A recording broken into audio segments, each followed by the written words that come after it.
வணக்கம் எல்லோருக்கும் welcome to RV kitchen. இன்றைக்கு இந்த வீடியோவில் நீங்கள் பார்க்க போகிற ரெசிபி வந்து வெண்பொங்கல். பார்த்திங்கன்னா நல்லா டேஸ்ட்டாக இருக்கும். அந்த ரெசிபி தான் நான் இன்றைக்கு உங்களுக்கு செய்து காட்ட போகிறேன். இப்போ வாங்க என்னென்ன பொருட்கள்னு பார்க்கலாம். இதில் வந்து இந்த கப்பால் ஒரு கப்பு அரிசி எடுத்து ஊற வச்சுருக்கிறேன், கழுவி ஊற வச்சுருக்கிறேன். அடுத்ததாக வந்து அதே கப்பால் அரை கப்பு பயிர் எடுத்துருக்கிறேன். இதில் வந்து 4 கப்பு தண்ணி, 1.5 கப்பு, 1 கப்பு அரிசி, அரை கப்பு பயருக்கு வந்து நான் 4 கப்பு தண்ணி எடுத்துருக்கிறேன். அடுத்ததாக வந்து நெய் எடுத்துருக்கிறேன், உப்பு, கொஞ்சமாக பெருங்காயம் எடுத்து ஊற வச்சுருக்கிறேன். அடுத்ததாக வந்து ஒரு தேக்கரண்டி சீரகம், கொஞ்சமாக கருவேப்பிலை, கொஞ்சமாக இஞ்சி, ஒரு மேசக்கரண்டி கஜு, 1.5 தேக்கரண்டி மிளகு, 2 பச்சை மிளகாய். இவ்வளோ தான் தேவையான பொருட்கள். இப்போ வாங்க எப்படி வெண்பொங்கல் செய்கிறன்றதை பார்க்கலாம்.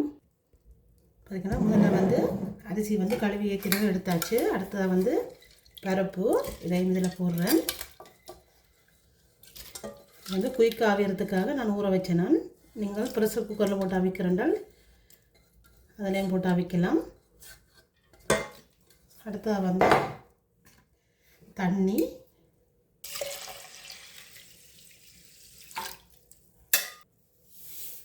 ஒரு தேக்கரண்டி உப்பு சேர்க்கிறேன், 2 பச்சை மிளகாய் போட்டுட்டு கொஞ்சமாக நெய் விட்டு அவிய விடணும்.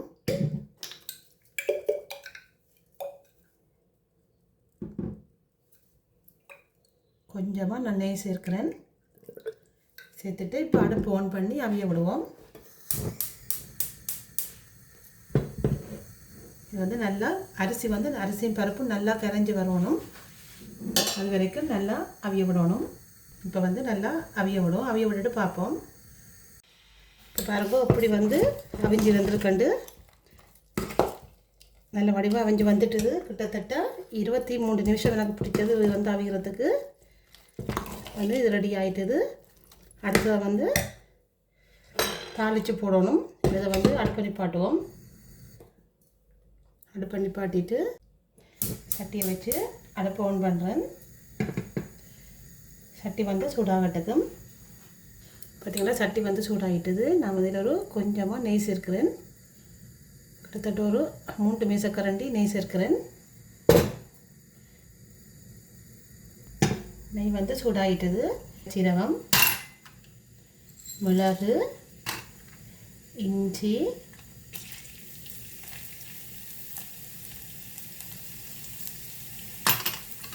அடுத்ததாக வந்து கஜு,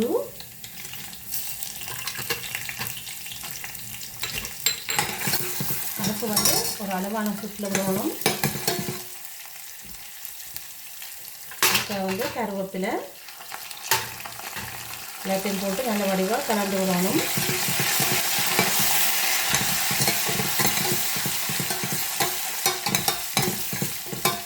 மிளகு, சீரகம் எல்லாம் நல்லா பொரியணும். அப்போ தான் நல்ல வாசமாக இருக்கும் பொங்கல். வந்து நல்லா பொரிய விடுவோம்.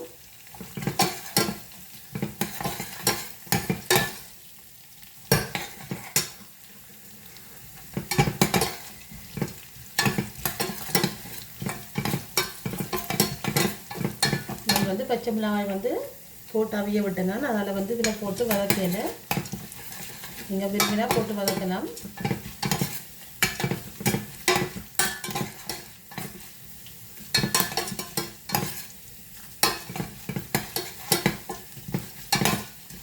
நல்லா பொரிஞ்சு கொண்டு வந்துட்டுது.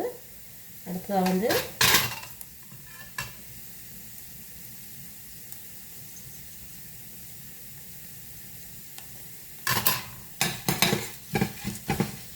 பார்த்திங்கன்னா நல்லா பொரிஞ்சிட்டுது. கருவேப்பிலையும் நல்லா பொரிஞ்சிட்டுது பாருங்க.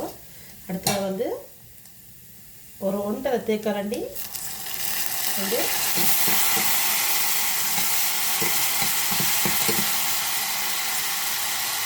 தேக்கரண்டி பெருங்காயம் வந்து விட்டுருக்கிறேன். இது வந்து கட்டியாக வந்து கரைச்சி விட்டுருக்கிறேன். இது போட்டிங்கன்னா பொங்கல் வந்து நல்லா வாசமாக இருக்கும். இப்போ வந்து அடுப்பணி காட்டுவோம்.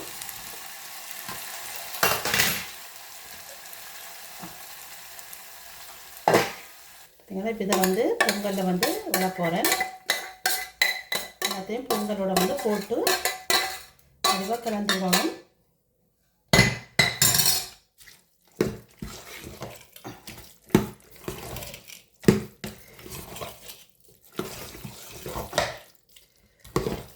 பார்த்தீங்கன்னா நல்ல வடிவாக கரைஞ்சிருக்குது பருப்பு அரிசி எல்லாம்.